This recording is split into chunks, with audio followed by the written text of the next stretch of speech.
I'm going to get Rocky on the phone here. Hold on a second. Okay. Let's see, how do I... Okay.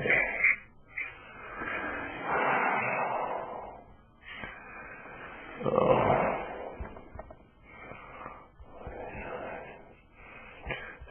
336.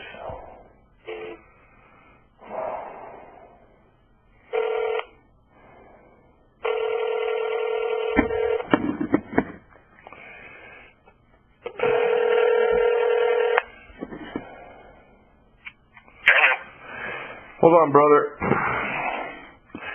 Okay. I'm doing well, Rocky. And Patrick, are you on? Yeah, I'm on here. Okay. I'm recording this on a digital recorder, and I'll put it up when we're finished. Rocky, I've been sending you this stuff in regards to your situation there in Colorado with those actors, those agency actors. And Patrick has done some incredible research over the last, I don't know, 8 years or so, but this guy he's not stopped, and his whole outlook on how this is operating is completely different than we've assumed and we've presumed. And today I got a thing from Richard Oren Smith where a judge just came out and said that the administrative court system is illegal after 81 years, and in the story it says this is why the agencies deal with big houses and prosecute the small upstarts. It says there could be anyone's brother-in-law looking for a job where he just rules in favor of the agency not to be bothered with the law. Unless the victim has a pile of money, there's no real chance he or she can afford to defend themselves. So on that SF-30 that Patrick prepared, he's showing the party there as, hold on one second, please.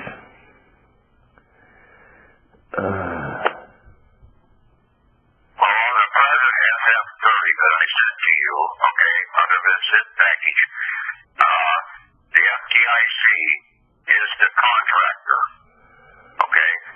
That Federal Reserve Bank is our bank, okay? We the people own that bank and all the assets in that bank, as we are the federal government, okay? And see, per the laws of this country, there's only 15 American laws that basically as a federal government citizen owner, when you come of age, that apply to us. The original 10 also apply, so we have 25 commandments that we have to follow as the living individual. None of the other laws apply to us. They only apply to corporations. And the 16th through the 27th amendments, they're totally fraud. That nobody has taken them into the Supreme Court because those amendments have violated the first 10 amendments in that they have infringed upon the rights of the state and upon the rights of the people, the living man in this country. They've usurped our voting power by dividing it in half and then later on giving 18-year-olds the right to vote when basically the voting age was supposed to be 21, when a man was entitled to inherit his estate. Okay? And see, that's where most people have totally fallen down. And keeping it simple, and it's right out of the Bible, okay, all of this stuff. And that's the banking law, that's the de jure banking laws that are out here. Now, Patrick, on the original, on the contract, the SF-30, the one to amend or modify the contract pursuant or specifically for that birth certificate of life birth document, you're showing in box number 8, United States Bankrupt Corporation, care of the Department of Interior, Washington, D.C. There's no zip code there. So this is what, if we were going to look at getting Rocky started in this, because he's being attacked pretty heavily, the first thing he'd want to do, because he does have a DD-214, is to do these ones that I've sent him, mine, and do the non-UCC filing document, which I sent him. That's called the stamp and certified document that has the round global stamp on it with your IA, zip code, and your by Patrick Devine. So I'm just wanting him to get set up in this. So now one of the questions I had in the UCC, the stamp and certified example, it says, on box number 1, it says, INCOLA personnel, civilly dead labor wagering organization. When you say INCOLA, what does that mean, INCOLA? Well, when you look it up in the dictionary, basically that means the living person. Okay. Yeah, pretty much. I mean, basically we're in COLA. We're not out of COLA. And see, we're not out of state. We're in state. We're in the state of man. And we're not out of state of man like basically a bond person is. Basically, that's just your shadow person. And see, that's all that the signature is a shadow signature. It's a shadow of your autograph. Okay? Correct. Okay, and see, that's where the movie Peter Pan came in about Peter Pan lost his shadow and he had to get him sewed back on by Wendy, and Wendy referenced the court sewing the shadow back on. Right on. Now, this UCC official document, this document, along with some other documents, are mailed to you, mailed to yourself in registered mail, right? Right. You keep a copy of it after you stamped and signed the stamp and posted it, and then you put it in the letter, and basically you're going to registered mail that back to yourself. You're going to keep that in an unopened envelope. That's the original. Correct. Now, you got that June date of June 3rd, 2016. Did the people at the post office provide that for you? No. Okay. I didn't know that. I'm a postmaster. See? Yeah. We're not a postmaster. We're the federal government. Gotcha. Okay. Okay? And see, when we have that 9-digit zip code, that is our post office. Yep. See, the town post office, the government, they only have 5 digits. Correct. No. And see, when you put down your 13-digit post office number, which would be like IA in my case, and then 52591-8236 as my post office, local post office, and post office box, and then put US behind it, now you have a 13-digit number. And with that 13-digit number, mail can be delivered to you under that number from anywhere in the world. Beautiful. Because it's telling you what state does this have to go to, what nation does this have to go to, and then what post office in this, and then what box in that post office. So it's all right there. You don't need the address. Yeah. So you're using the zip code. Do you have an actual post office box? Oh, I got a mailbox right down here. It's got a 4-digit number on it. Oh, I got you. Okay. All right. Now, see, the post office assigned for every mailbox out here, they assign a mailbox number. Now, see, they can do up to 9,999. Okay? Gotcha. One shy of 10,000. If it gets close to about 70,000, though, or 7,000, they will turn around and establish a new post office. Correct. A satellite. Because they leave a little flexibility in there for new people moving in and out in the local area. Yep. Okay. Hey, Rocky, do you have any questions, brother? Well, I'm blown away with this that you sent to me yesterday and this morning. Okay. And Pat, I want to tell you, when I was on that one call and you and I talked that evening and then the next morning, I started doing what you were suggesting with registered mail documents and everything, and I just sent them out Monday. And I didn't have this information that I have now. Oh, no. I guess I didn't explain it to you right there or something. One of the other things, what is your problem that you got, Rocky? 4 years ago,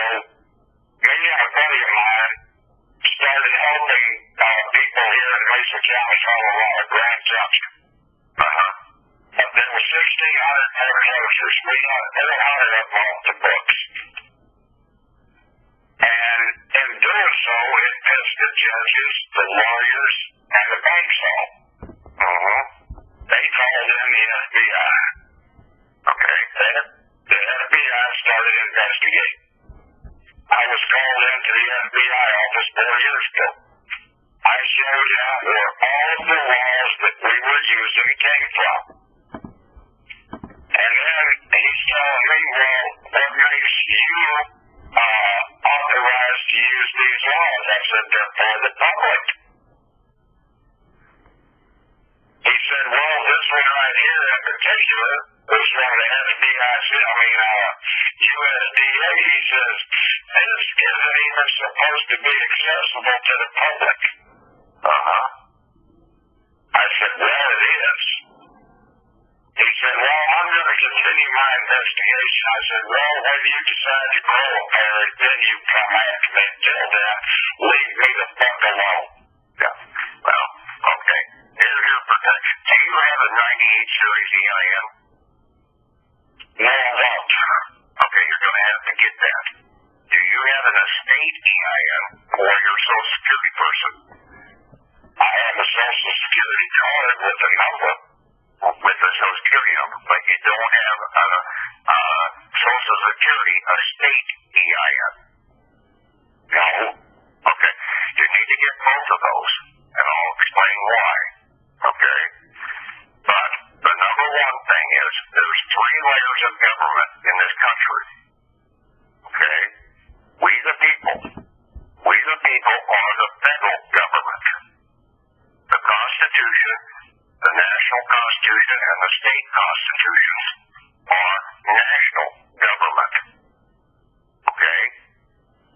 And then you have the commercial government, which was created and brought in under the bankruptcy of 1871, and then put into full effect under Woodrow Wilson in 1913. So that's a commercial. That's a commercial banking system. But the original constitutions were de jure banking constitution, just exchangement. Okay? Now, Alexander Hamilton, the traitor that he was, he established the Department of the Treasury, which is a derivative of the original Treasury Department. And it was a commercial department to allow the foreign banker under Bill with the First National Bank to come into this country, and basically in 1791 and lasted until 1811. Okay? So that's why, and then we had the War of 1812, and basically the bankers tried to take usurp our titles of nobility away from us, because we're the prince of the land, and we're also supposed to be a prince on the sea. Okay, so they tried to take our princely titles away from us with that fraudulent 13th Amendment. And that amendment was pulled off the books by the Supreme Court. So, the 3 valid amendments after that were the 13th, which dealt with slavery, and then the 14th, which addressed the insurrections and the fraud that was going to be taking place by the commercial bankers into this country, and then the 15th, which basically reassured anybody that basically if they got thrown into a debtor prison, they still maintained their right to vote. Okay? After that, the 16th from now on now has infringed upon a man's rights, but all those others supported a man's rights. Okay? Well, that's where we stand with the amendments. Now, we are bound to the commandments, the amendments. That is our laws. But we stand over all of the national government laws and the government employees as they are public service to us.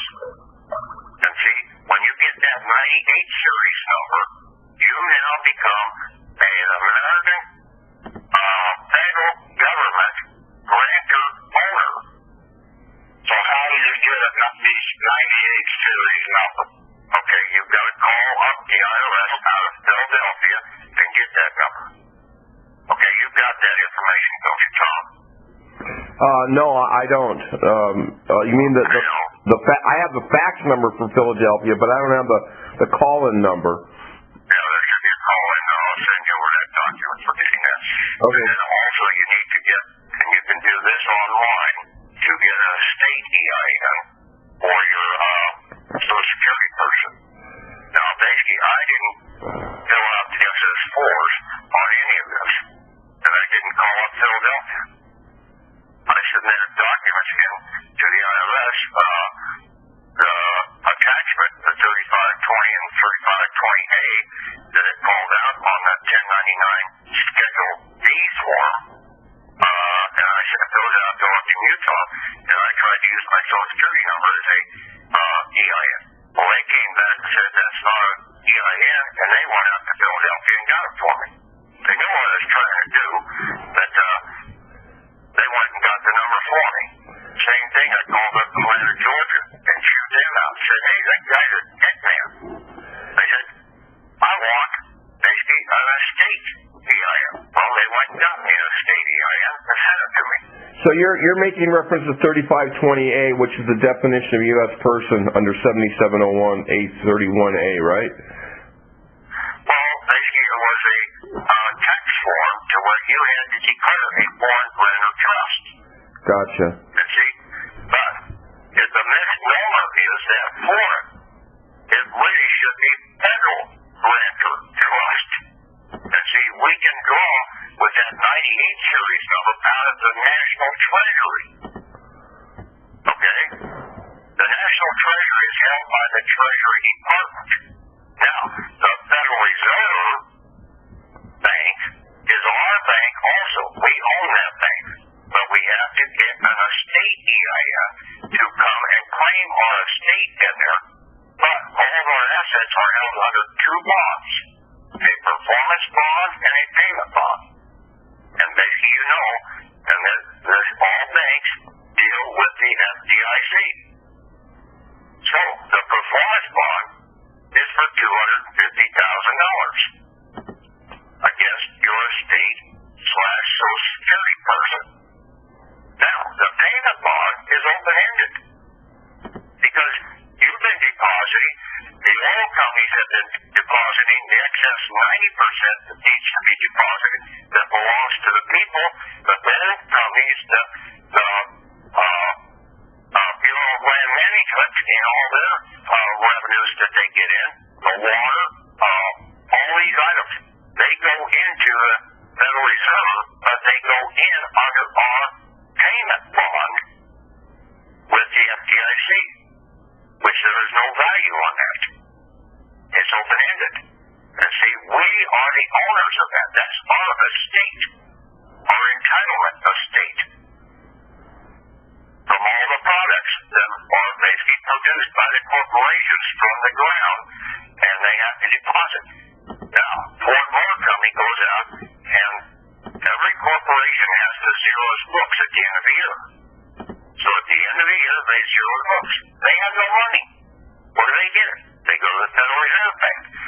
They draw against our payment bond in the Federal Reserve Bank.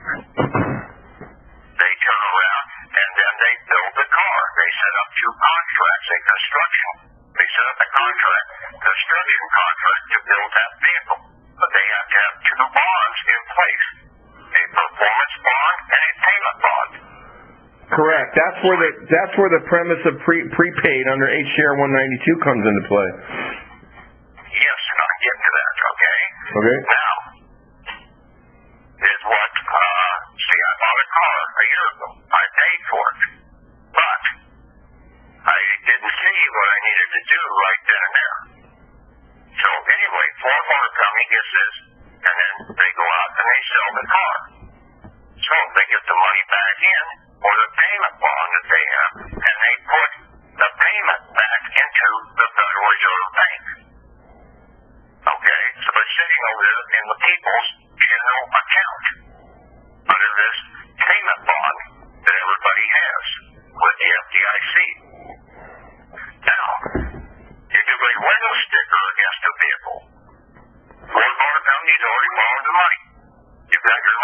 series number. You do a window sticker. You accept that as a bill of credit endorsement. You put in the SF-30 against Ford Motor Company's contract, and you're going to modify their contract in that you are going to accept the vehicle in lieu of them paying the money back into the Federal Reserve. You fill out the payment bond, the 1416 bond, and you send that in along with that, and then they have to send you the vehicle, and they fill out a 1099-C with your 98 series number and everything on it, saying we don't owe the debt to the Federal Reserve Bank because this federal government owner picked it up over here. Now, the car that I bought last year, I got a receipt. I have to turn around and take that receipt, and I'm filling out paperwork right now on this, and that's what I sent the package out. The zip package this morning. We use a 1047 form also when we send this in, and that is a receipt voucher. So I'm putting in the receipt claim for that $25,055 that I paid Ford Motor Company for that vehicle, and see, they had to deposit that money into the Federal Reserve Bank, so I'm just going to go to the Federal Reserve Bank and reclaim that payment back. So now you remove that amount from the Federal Reserve circulation, which has reduced the national debt. That's beautiful. Right. And see, this is all, when you deal with the payment bond, it's all non-taxed because it's low interest tax or low interest bonds, insurance bonds. It's less than 0.3. It's less than 1%. It's about 0.35%. Okay. Now, the payment bond is sitting at anywhere from 3.5% to 5%. And these guys can write anywhere from 10 to 35 times the bond value or the bonds for the value that was borrowed. Wow. Oh yeah, I mean, this is all about banking and then understanding bonds and the process. And see, all mortgages are fully paid for by the performance and the payment bond for that mortgage at the end of 3 years. Well, it's funny. It's funny, Patrick, because I've seen these MoneyNet daily transfer logs that came out of the San Francisco Federal Reserve showing that the source bank was the applicant's SSN number, and the fact that the bank was never the originator of diddly squat. You know? The banks don't have any money. How could they ever loan any money? And they can't loan their own money out. Yep. That's against the law right there. Yep. So they have to borrow bond credits that are sitting in the Federal Reserve Bank under a trade acceptance or a banker's acceptance that the bank puts in or the corporation puts in as a trade acceptance to do a draw against our assets that are held under the payment bond in the Federal Reserve with the FDIC. I need to ask a question. All right. When I first talked with you, when I was invited by a phone to get on that call that one night, and you and I talked the next day, since then I have filled out these documents that you had sent to me or that Tom had sent to me. I sent them in, I got the registered mail letters back, and then, like I said, Monday I sent a copy of them to everybody that I had listed on these non-UCC forms. Have I done something wrong? Okay. Basically, we have to do, we didn't get any response from that. See, we have to use the SF-30. We've got to modify the contract. See, everything out here is by contract. Okay, and then we have to have a surety form, and that's the 1414. And we break the presumption that we are not the principal surety. See, that's what they've got everybody believing, that you're the principal surety. No, we're supposed to be the principal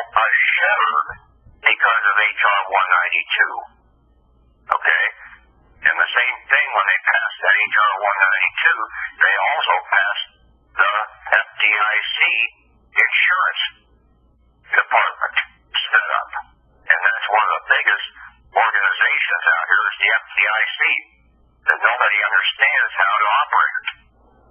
Okay, so if I fill out these forms that I just got last night and this morning, the FF30 and the 1330, the 1316, and the 1318. Yeah. And listen to the calls and try and see that you're hearing what other people might have been telling you in the calls, and then basically there'll be another call with us tonight, I think. Yeah, tonight's the 20th. Yep. Yeah, tonight. Try and listen to that call. Then I'll go over some of this other stuff on the FDIC. But I just got to look at that the other day, and I said, you know, I think I'm missing something still. And then I got to think about it. And I just read something about the FDIC with $250,000, and I said, shit.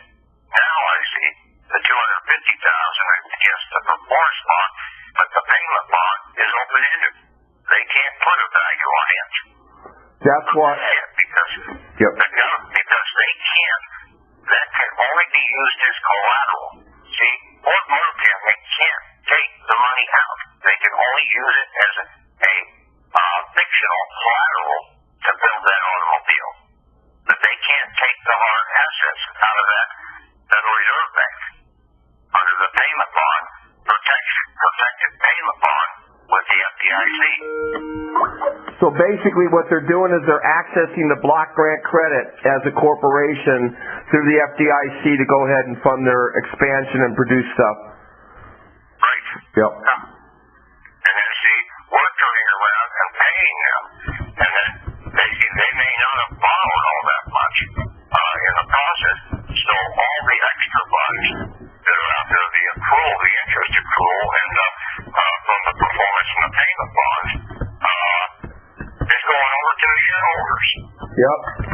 Now, why do you think Trump is basically as rich as he is? Why do you think the Rockefellers and everything? Because they're shareholders in these damn corporations getting kickbacks. And see, that's what all the attorneys and everything else, they're turning around and putting fraudulent claims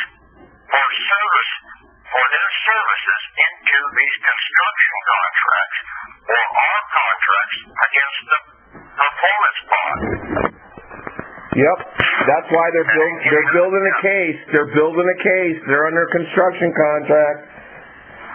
See, that's what when you talk to the FBI, you've got to be able to explain these things to them.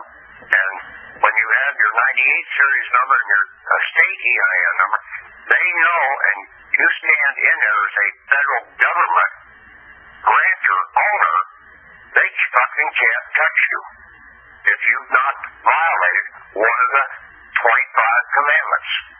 Okay, so how soon can I get, how do I go about getting, well, you've already said I got to call Philadelphia PA to get the 98 series EIN number. Now, who do I have to contact to get it to Social Security and state number? Basically, you do that online.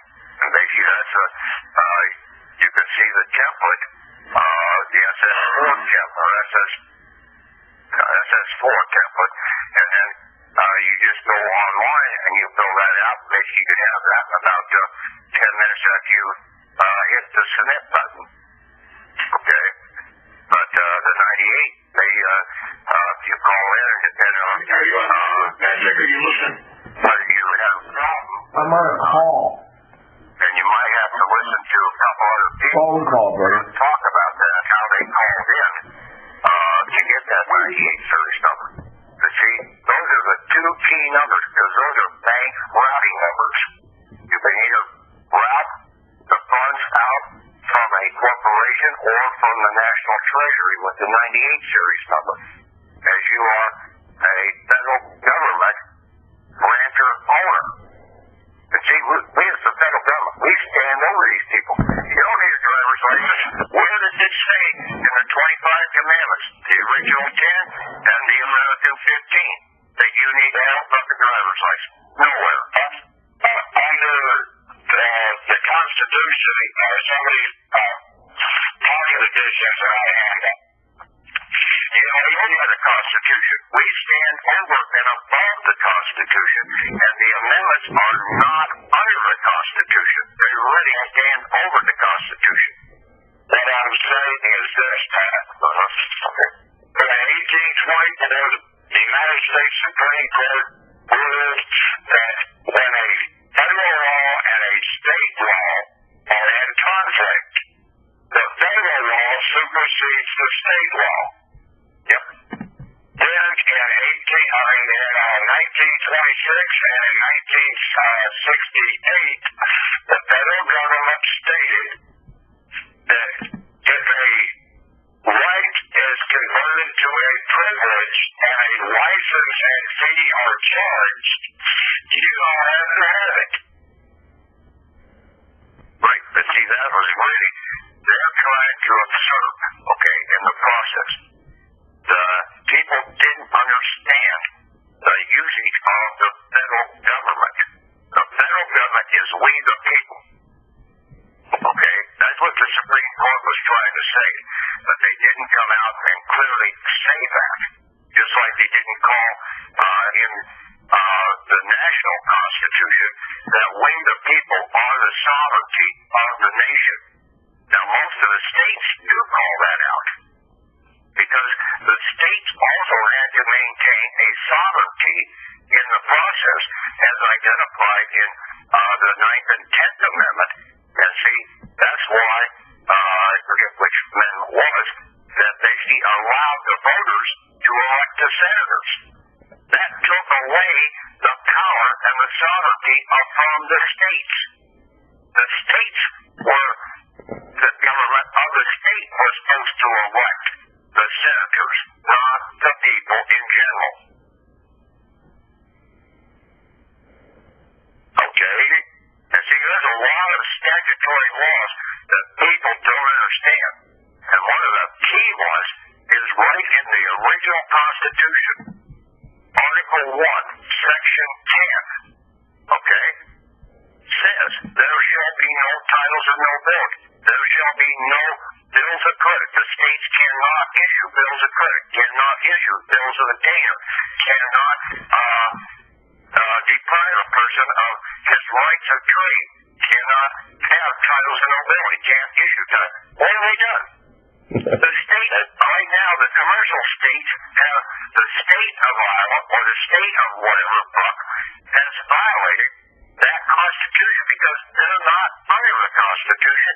They are outside of it. And the people are allowing those outsiders to come in and sit in our lawful government offices. Those judges don't have a right to be there. They're in violation of the Constitution, the state Constitution or the national Constitution, and also in violation of the 14th Amendment. They are, not us. See, that's one of the problems. Most of the patriots out there couldn't read shit, and basically they tried to use all the corporate laws and all the statutory laws. They don't apply to the living person. They only apply to corporations. And then they were misinterpreting the 14th Amendment entirely, thinking that basically that put us into slavery. It didn't. It gave us our way out from the corporation, just like the night before, the Expatriation Act allowed us to break away from these foreign bankers, commercial bankers.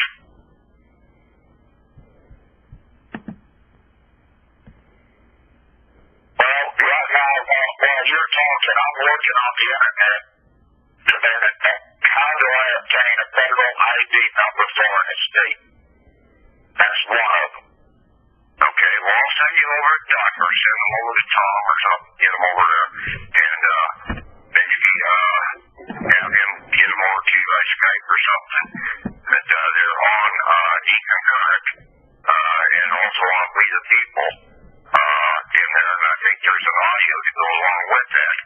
But there's also on the last couple calls, maybe 2 or 3 calls ago, one of the guys came on there and basically he's helped about 70 different people get that I just put Rocky's contact information in your Skype box, Patrick. Okay. So you guys have got contact now, okay? Okay, so I can just send them over then, okay? Yeah. But, this is all, when you understand how the banking system, and that's what I just kept pounding upon, trying to get the perfection of basically understanding the bonds, and basically I was close to that when I sent in my initial package there into the UCC contract trust division, but I was missing having these SF forms. I've got a call coming in from my doctor. I'll be right back. Hold on. Okay. Okay. Patrick, on this SF 1047, I mean, this looks like, out of memory lane here. This document was created in 1981, and 1974. Yeah, September of 73. But it looks like something. 73. And it hasn't been changed since. And basically, when you look at your address, where do you put your address? In a circle. Correct. Not in a box. Yep. One dash. Okay. Now, see, that is a private document. And see, that can only come in from you in the private, even though it says public voucher for refunds. It's really from a private individual. See, the corporations really can't use this. Yeah, that makes total sense here. Now, when I'm looking at this in regards to multiple receipts for like going to the grocery store and stuff, do these have to be segregated per year? In other words, everything I spent in 1 year needs. No. Basically, you're going in and drawing from the general coffers in the account. Okay? In the payment bond sitting under the FDIC in the Federal Reserve Bank. So you're putting a claim in for so much against that payment bond. You can basically take all of your one store's receipts, add them in there. You could basically take all your receipts, add them all together, and basically identify this, and just have them set it off against. The last steward is going to be giving you a payment back. They've already got accounted for Walmart or for Ford Motor Company putting the money back in there. Now all you're doing is coming in and saying, hey, I've got this credit receipt here to claim these credits back. You see, in most cases, you're also coming in to get an adjustment in the monetary system because you paid, like say I paid $25,000 for that car. The price of that car, commodity price, is only something like $1,800 in silver. Yep. Okay, in silver. So, by me putting this claim in for the receipt, I am getting my adjustment, monetary, currency, adjustment back. So, you're saying that, in 2011, I bought a brand spanking new Dodge 3500 pickup, all-wheel drive. Cost me $56,000 and change. You're saying that I can, even right now, I can submit under, once I get all these documents filed, I can send them another page and get that 56 plus back. You have to send in these forms that I put out there. An SF-30, you're going to do a modification of the contract. You do the SF-1414 to where you are coming in as the owner over your surety, which is your estate person. Okay, so you have to have your estate EIN. And then you put the SF-1047 in there. Again, this is coming in under reimbursement using your estate EIN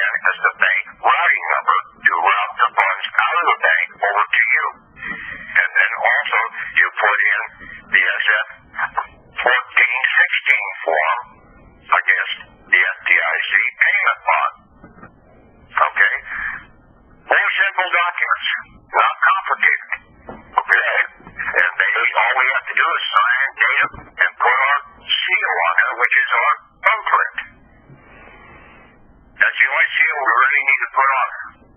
Is that when you say on the SF-1047, are you putting a seal on that document where you sign it, or is that where the paid box is at? Paid Yeah, box. I'm just putting my thumbprint over my signature. I just sealed my signature. Gotcha. Okay. Yeah. And then the same thing with all your other signatures. You always put a thumbprint with any signature on these forms. So now, Do the same. Just for the sake of argument, we lost our house. That means I should pretty much do the same thing to get another house. Well, I would turn around and I would go after the bank, okay, and the FDIC for the reimbursement. See, you had two contracts, okay? You basically had the mortgage contract with the bank. The full funds were there after 3 years. But see, they tried to claim you were the surety when the bonds were supposed to be the surety. And if you don't come in and claim all of that extra surety that's sitting in the bonds by coming in and collapsing that mortgage, and see, that's when you come in. That mortgage was a contract. So now you're going to come in with an SF-30 and modify that contract and claim all those assets in the bonds. Read UCC Section 2 Alpha 505. Okay? It talks about cancellation and liquidation of a UCC contract trust. And see, that's what these are. All these items we had were UCC contract trust.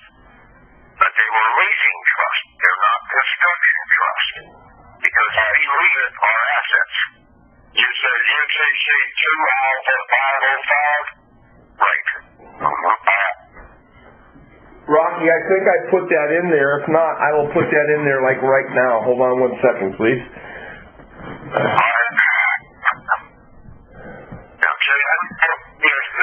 They're scheduling me for court in November. I'm meeting with the lawyer Friday. And if you meet with the lawyer, basically, I would, are you in bankruptcy or what? No, I had to get a down lawyer to get my happy ass out of jail. Oh. Okay. Now, see, on the books, in, what the hell year was that? 1791. No, 1793 or 96, I think it was. Okay. Anyway, this Congress, Volume 1, Statutes of Laws, this Congress, Section 2, Chapter 49 and 50. Okay, this came about after they set up the Department of the Treasury under Alexander Hamilton, and basically set up this First National Bank, commercial national bank, and basically there was never supposed to be any debtor prisons in this country. Well, basically if the courts did not process and set off the debt for somebody that was in prison, a charge, and see, that's what most all these are, their commercial charges that put you into prison because they're claiming you are the principal surety. Okay? And see, people don't know that you've got to break the presumption, especially with that 1414 form, breaking the presumption that you are the American federal government grantor owner, and you're not the surety. The bond person is the surety. And the bond person is to make the payment. Okay? And this was under those two items. A prisoner in jail, okay, was to petition the Secretary of the Treasury for him explaining the case, that it was a commercial case, and that they wanted access or the funds released from the National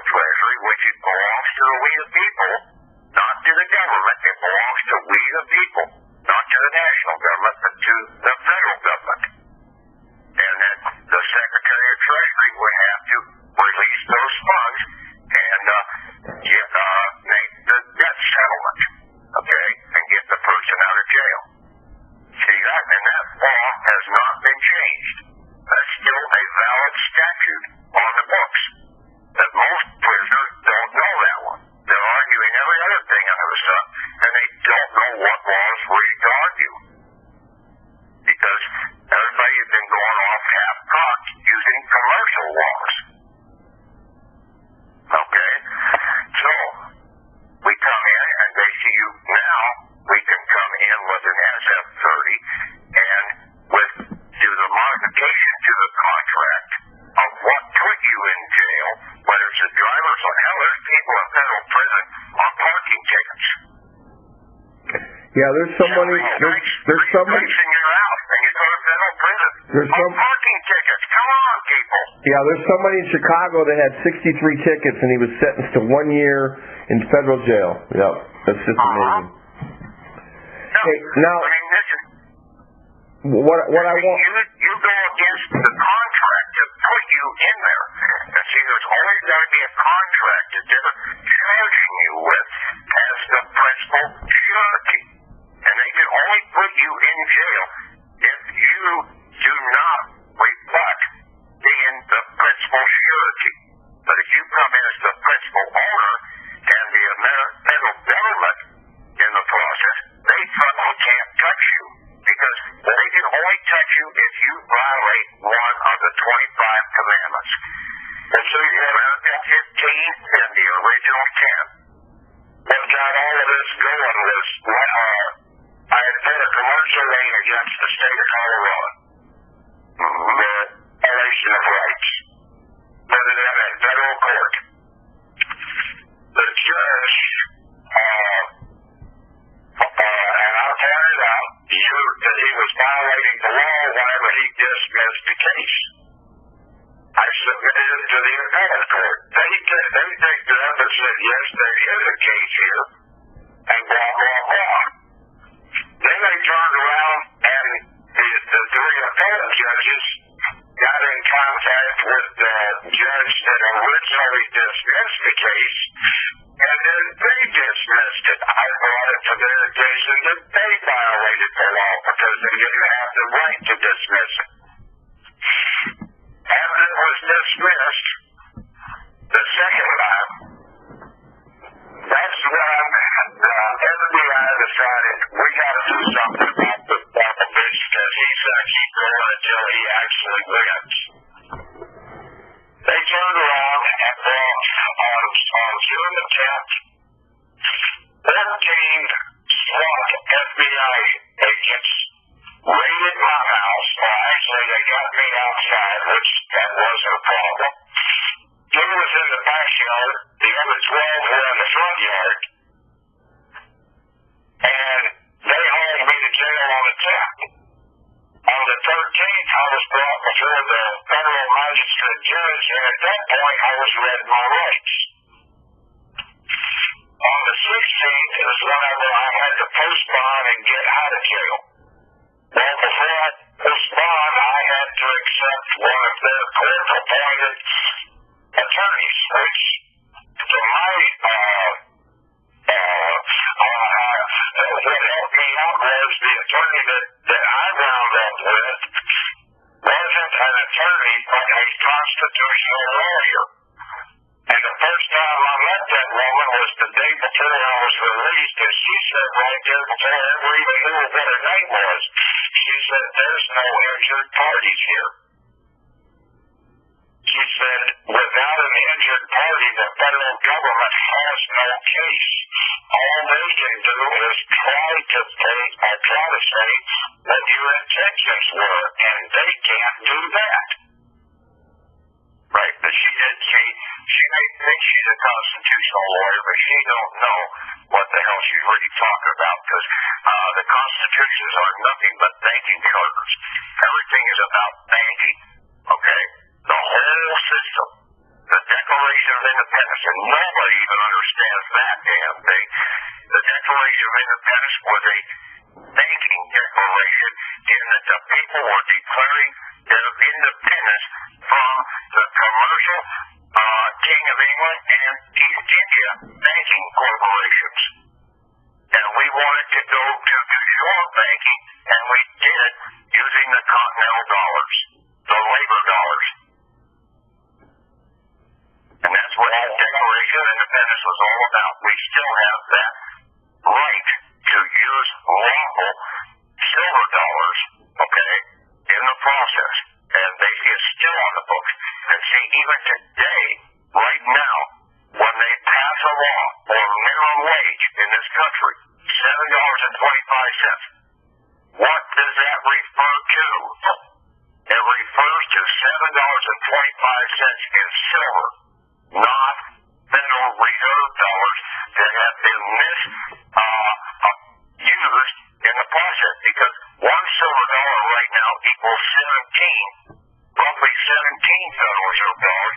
So if you want just pay out here, you've got to take that $7.25 and multiply times 17, and that's what you should be getting paid in Federal Reserve dollars. But you're not. It's 19. The rest of the Federal Reserve dollars are going into the Federal Reserve Bank. That's why you have a right to draw and get compensation back from the bank for your labor that you deposited there. The current price of silver on Kitco is $19.47. Yep. Okay, it's gone up again then, huh? Yeah. So. Yeah. That is still in the ballpark. I mean, the DCC, you've got to see, you're getting, somebody out here is getting $20 an hour. But they should be getting 17 times or 19 times $7.25. Yep. They're not. They're getting 1/16, we'll say, of the value. The rest of it's going into the Federal Reserve Bank, and that's where you can come in and put a claim, do a modification against the contract with the FDIC, and draw out from the Federal Reserve Bank. See, we tried to go to the Federal Reserve Bank years ago with money orders and different things like that. Right? Yep. But we didn't get any headway with it because we were going against the Federal Reserve Bank and not against the FDIC, against the bonds, using these asset forms. We were so damn close, but we were missing a couple things. Yep. And see, even about 4 months ago, I was trying to use these 1040 forms, but I didn't see the other SF forms that I needed to submit in with it. Now, I want to ask you a question, Pat. Yeah. Like I said a while ago, I've got to see this scenario at 10:30 Friday morning. I take her a copy of this UCC 2 alpha 505 and give it to her. What will happen at that point? Well, take a copy of the SF30, the SF1414, the SF1040, and the SF1416, and the SF1418, and ask her, have you ever seen these forms? Do you know how to use these forms? If not, get in touch with me and I'll fill her out. Okay, so now... It's all about banking. That's what she needs to understand. Yeah. How to get you out of a banking scenario. So basically, it's going to be Patrick. I just want to go over this and make sure that we got this right. The SF30, the SF1414, the SF1416, and the SF1418 with the SF1047, correct?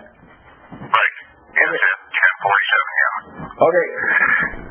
Yeah. Give her those forms and ask her if she ever she knows, or if she knows how to fill them out. If she don't, tell her to get in touch with me, or maybe listen to the call or whatever. Now, this is what needs to be set off, and you're coming in as the principal assured. You're the assured. See, that's what the FDIC was set up for. We gave our assets, we granted so much with our certificate of liability out of the National Treasury over to the bankrupt corporation, United States, and state-owned, all these bankrupt corporations. So we granted them usage of our national inheritance, Treasury inheritance. So it's on deposit. Now, under that certificate of liability, then they also got us in under different contracts like the Social Security and Selected Service to the military to fund all these battleships and submarines and everything else out here in the Department of Defense. Okay? And see, we got a contract there under Selected Service number. The same as basically what the birth certificate number is. What did you for?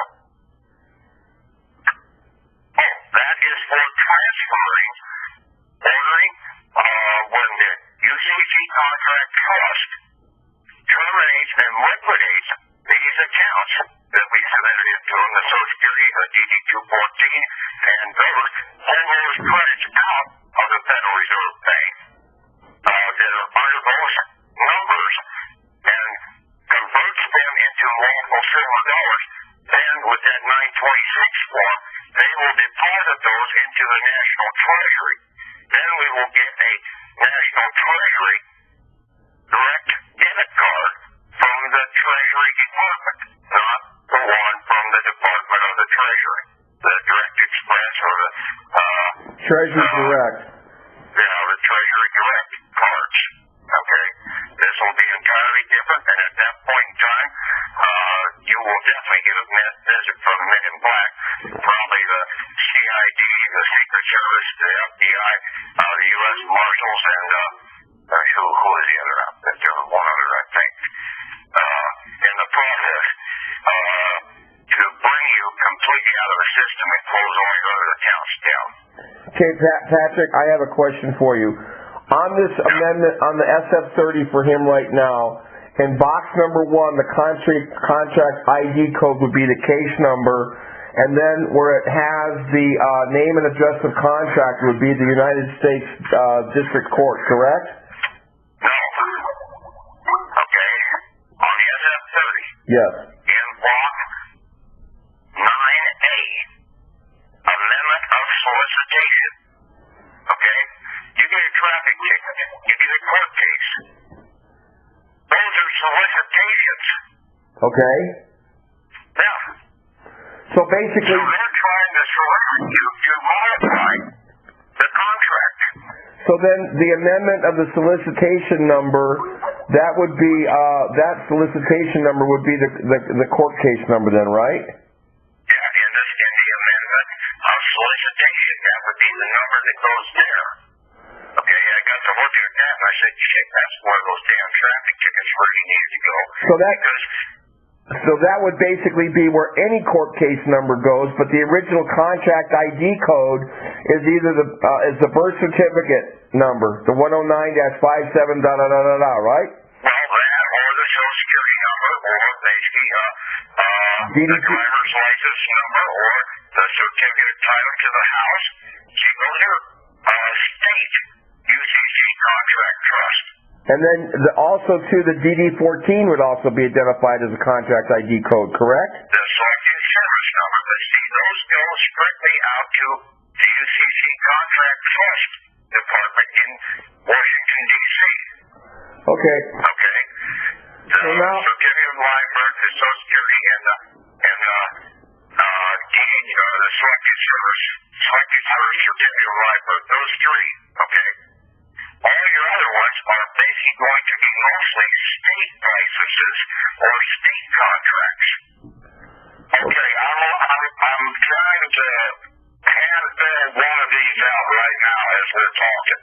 So for the 9A, I put the case number, which I just did. Right. Okay, under 10A, is there anything that goes there? That's... Yeah, it would be the same number that you have up at the very top in block 1, which is the charging instrument. What is the instrument they're using to charge you? Your driver's license? Your Social Security number? What? The certificate of title to the house? They need to have a contract number to charge you so that they can get you into claiming to be a principal surety when you're not. You're the principal owner and you're supposed to be the insured. So you need to have the contract number. I don't know what it is right now. I would assume it would be my Social Security number. Well, that's what you've got to find out. What instrument, what contract are you charging me under? If there's no charge against the contract, there's no charge. They can't charge nothing. They've got to have a contract to charge you. Now, Patrick, just for sake of argument right here, just for discussion, I think that it would either be, he would have he'd have a SF-30 with his birth certificate number on, for one, and another one with the Social Security number on it. You don't give those out, okay? You have to find out what instrument they're charging, and they don't know your birth certificate number. Okay. So most... They can find out your Social Security number from your driver's license. But if it's a state court, they really can't use your Social Security number because that's a national number. Yeah. This case is a federal criminal case. Okay? Alright. So I'll find out Friday, or I'll try to find out Friday what the number is, and I think what they're operating off of. And then that would be the date that I was charged, correct? In 9B would be basically the date the court set up the charge, trying to solicit you to, and see, then they can turn around under that amendment of solicitation against that contract, and the court turns around and submits a charge in by way of bankruptcy against that contract. That's how they get their pay. Okay, so I found out what the number is for number one. Amendment number two, amendment modification number. That would be the case number 10 to number 9. For the modification, you're talking about 10A? I'm starting at the very top. Okay. Alright, number one would be the number that they're using to file on. Correct. Number two would be the amendment modification that you're going to make, and you're the only one that can basically modify this contract. They will try and amend it by a solicitation, but they never give you this UCC or this SF-30 form. Okay, that's another thing. Basically, you need to ask. I want to see if you've got a SF-30 form on file. Okay. Number 3, effective date, that's going to be whenever we get it done. Number 4, rest of the date that you fill this out, yes. Okay. Number 4, requisition purchase with registered number. No, disregard.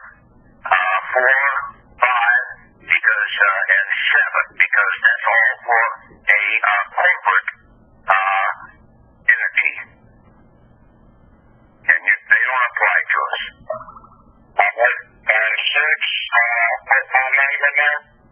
Your name and address, and you come in as a federal government rancher owner. And you stand over these contracts, these bonded contracts. I'm writing this down as we go. Alright, number 8. Would be the federal court? No, that is going against who the contract is, like the state of what the fuck. See, that court is just an agent for the state of what the fuck. Okay, so that's what I'm getting at. Since this is a federal court, then I would put the federal court in there. You would put the United States bankrupt corporation. And then that federal court is an agent for them. Care of the United States District Court, yeah. They are an agent, but they're not the contract. You don't have a contract with the United States court system. Correct. You have a contract with the United States bankrupt corporation with your certificate of life birth, with your Social Security account, and with the DD-214. Okay, now let's go down to number 11. Is there anything marked in number 11? No. And I don't see a number 12 because 12 is accounting and appropriation date. 13. Is there any boxes checked in 13? The very first one. This change order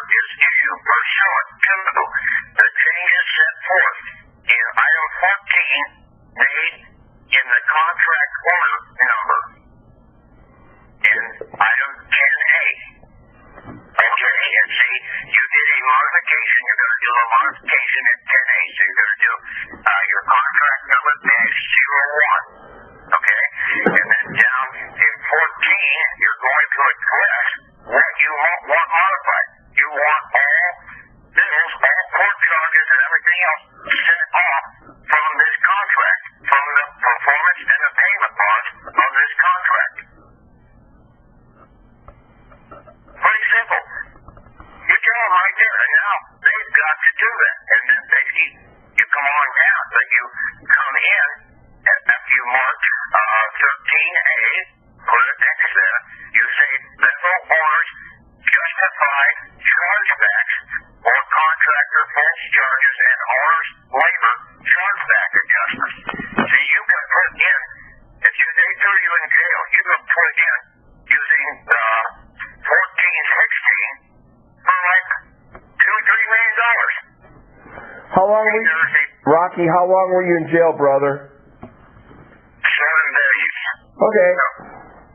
So you can put in like for, and I think it's on one of the court cases down in Florida, that basically anything over 24 hours was basically $180,000.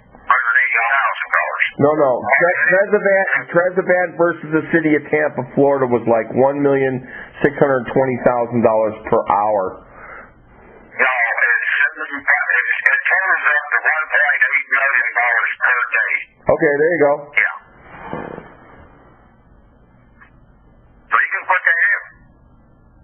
And I'm doing an NLP here. If it's against the driver's license or against property like the certificate of title to the house, basically every 9-digit number you have out there has a fidelity bond. The fidelity bond covers both the payment and the performance bond. And that bond value is listed out there in the fidelity system of being $11.2 million. So you can put a charge in against that. You said $11.2 million. Per judge. No. Per contract. Per the bonds. The bond has got that much money sitting as credits there. Now, if you need anything more than that, basically then you turn around and you put a claim, which is a state EIN, against the Federal Reserve Bank and the FDIC. They're wanting to get means to get up the money out here. You can wipe out one contract for $11.2 million and turn around and get $100 million out of the damn Federal Reserve Bank. They're going to want to get rid of this like flies on like a hot potato, man. Okay, so since already we're talking outside right, 13 box 1.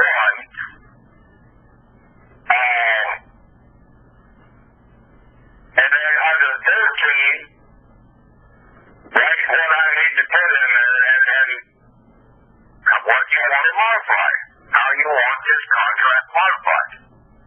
There's an additional phone charges and cost for set-off. Yeah. Or basically dismiss this entirely because I, as the American federal government, or grantor owner, I claim that all these charges are a charge of insurrection, and basically under the laws out here, basically somebody that's operating in a state of insurrection don't fucking get paid. Rocky. That's right in Section 4 of the 14th Amendment, second sentence. Rocky, I'm recording this. I will send you this recording, brother. And see, that's what people, you've had protection based upon the 14th Amendment. The people have been arguing. They got 14th Amendment to apply to. It applies to the country and to the people of the country as the federal government. It protects us from the insurgents or the insurrection people that are out here in the commercial banking system. Okay, let's keep going here. Number 15. Well, no, back up and go to number E. Okay, E. Important.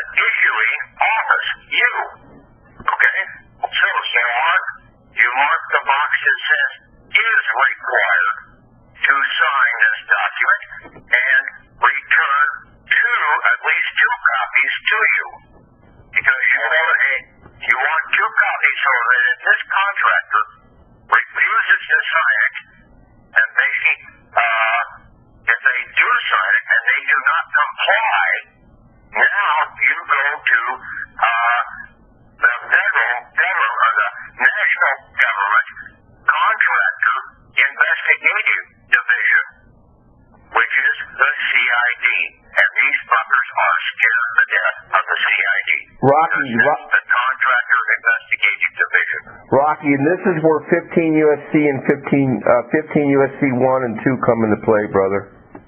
Yeah, they will enforce Title 15 USC Section 1 and 2, and basically for a corporation that violates your right of trade and monopolizes the system, it's $100 million against a corporation. Against an individual, it's $1 million. Okay? Rocky, you let the CID do this, and then you can share in the payoff if you want to. Rocky's really well versed in 15 USC 1 and 2, aren't you, brother? Yes, sir, I am. But you let the CID, the Contractor Investigative Division, look that over. And see, that's the CID. It's not the Criminal Investigative Division. The Criminal Investigation Division is actually a department of the Navy under the... No, forget that. It's Navy out of the IRS, out of the Secret Service. Yeah. The CID is, okay? Yeah. It's a hidden agency out of the Secret Service, which is out of the Treasury Department that was set up by Buchanan and Abraham Lincoln before the damn commercial bankers got involved. And see, the FBI is the federal banking investigators, okay? Right. They're not the Federal Bureau of Investigation. They're the federal banking investigators over the commercial bankers. And see, that's why they couldn't do anything to Hillary, because she had not really violated the laws. Basically, you needed to bring in the Contractor Investigative Division and also bring in the IRS, because she has not paid income taxes. She has defrauded we the people and the nation of the taxes that are due. And the FBI don't have jurisdiction over that. That's what basically that nitwit, the FBI, was saying. We don't have jurisdiction. Okay. I put my name and UCC Contract Trust Owner Principal. I would put federal government grantor owner or federal government asset, like the one that I just did. That's a state owner, because I'm going after the FDIC and Federal Reserve Bank performance and payment bonds. Okay, the federal government with, if you're doing a general one, I would do your name, semicolon, your last name, because you're not dead yet, and then federal government grantor owner. And see, you are only required to abide by the 25 commandments, the initial 10 and the 15 valid amendments. Those are commandments. So it's going to be Rocky, semicolon, Hudson, federal government owner. Federal government grantor owner. Okay, got it. That's 16A. That is for the contractor to sign. Okay, or the agent of the contractor, which would be the court. The court would have to sign for the state of Iowa or the United States. And see, you look at all these court cases, the name of the contractor is on there. All capital United States, that is a commercial contractor. All federal, state of Idaho or state of Montana, that is the contractor. Okay. So that takes care of the first page. There's only one page to that. The what? There's only one page to the SF-30. Okay, so the second page you're looking at must be the back of the first page. Yeah, there's nothing on there. Yeah, that's just instructions, Rocky. Okay. All right, I will get this done. In the meantime, I'm going to try to find out about, or try to get our 98 series EIN number. Yeah, and the SPDI, and I'll send those over to you. Okay? And then Social Security and state number. Yeah. Now, Patrick, if that guy comes on the line today, or tonight, I'll be on that call tonight, Patrick. But if he comes on and is the one that has been getting these 98 EIN numbers, maybe we can get a contact number for him so we can follow up with him in case Rocky has. Tom has it also. Okay. Oh, Tom has it? Okay. Yeah. See, I don't have Tom's number. So anyway. All right, guys, let's just call this a time. I'm going to go ahead and call this an hour and 18 minutes, and I'm going to download this digital thing and send you guys off a copy of this recording. Okay? Okay. Thank you. Thank you, Tom. Thank you, Tom. I'm going to get started on this, and if somebody, like I said, if they can get me the phone numbers or addresses, I'm going to get those two EIN numbers as quick as I can. Yeah, and basically also take a copy of these into that public defender and basically or whoever you've got there, and basically show them to her and say, hey, this can also pay your damn utility bills. See, you have a contract with the utility company. You turn around and do an SF-30 with it, come in against their performance and payment bonds, and you come in and do the 1414 also, and you take one of the latest bills, you acknowledge that as a bill of credit, and endorse it back to them, and say set off against the performance bond of this contract. And then you modify your contract and say, you are hereby ordered to take all future monthly bills and set them off against the performance bond, and don't bother sending me a bill until I modify this contract and say otherwise. That's great. Now, Patrick, I put in on your Skype box here, if Tom could send me an announcement tonight for the call for we the shareholders or we the people to somaswildie@yahoo.com, it'd be great. Okay. Okay? All right, thank you so much for your time, both of you guys, and Rocky, I know you're sort of under the gun, so I just wanted to get this information to you as quick as I could, brother, okay? I appreciate it, brother. I deeply do.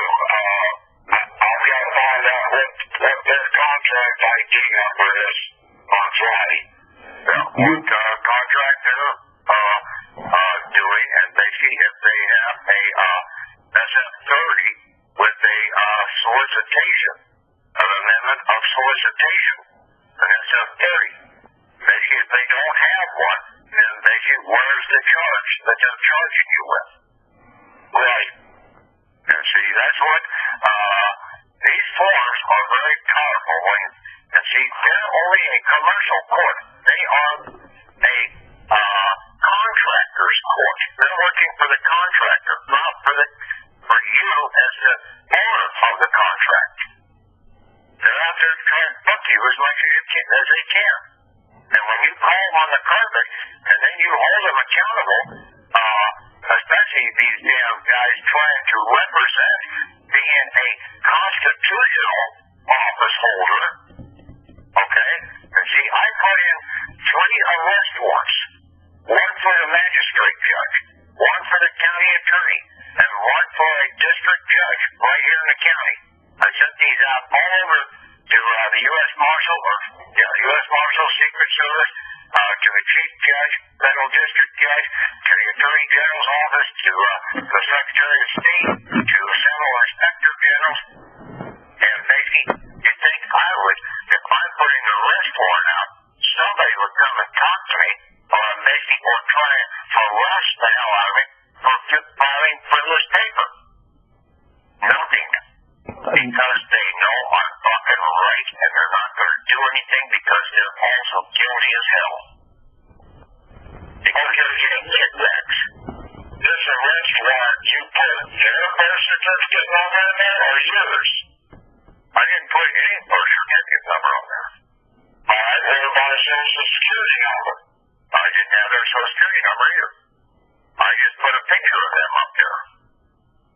And said, here's the office. You go and arrest them out of the office. They haven't violated it. They're in violation of Article 1, Section 10 of the Constitution, which is over all the state attorneys also. Because I'm looking at your American Civil UCC arrest warrant. It's federal civil. It's called the Federal Civil Arrest Warrant of Foreign UCC Contract Trust Example. Yeah. Does it have a picture on there of somebody? No, that's not the right one. Okay. That was for my birth certificate to arrest that contract. Okay. Okay. Now, see, I put up 3 others for arresting 3 fraudulent office holders that are operating under a bar license in the process, violating Article 1, Section 10 of the Constitution.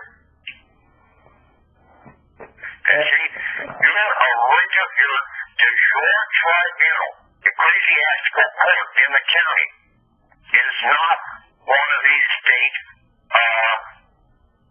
judges.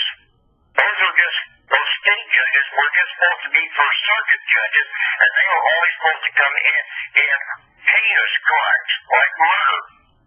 Otherwise, all other court cases in the county were to be held by a tribunal out of the county commissioners or supervisors.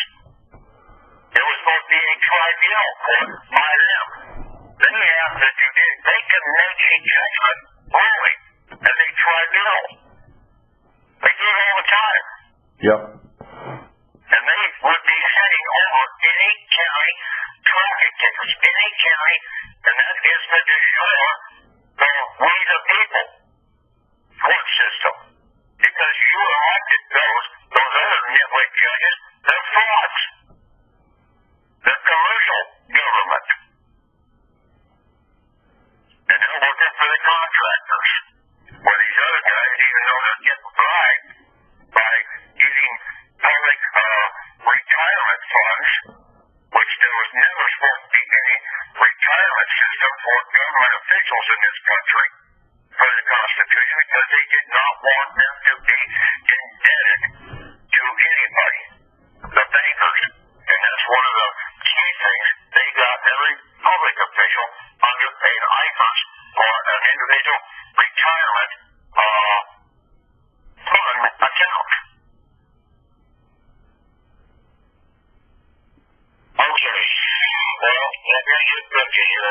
Okay. All right. Very good. Hey, I'll send some of that stuff over to you. Okay. Patrick, make sure that Tom sends me the thing for tonight. Okay. Yeah. Okay. Thank you. Bye. Shalom. Bye.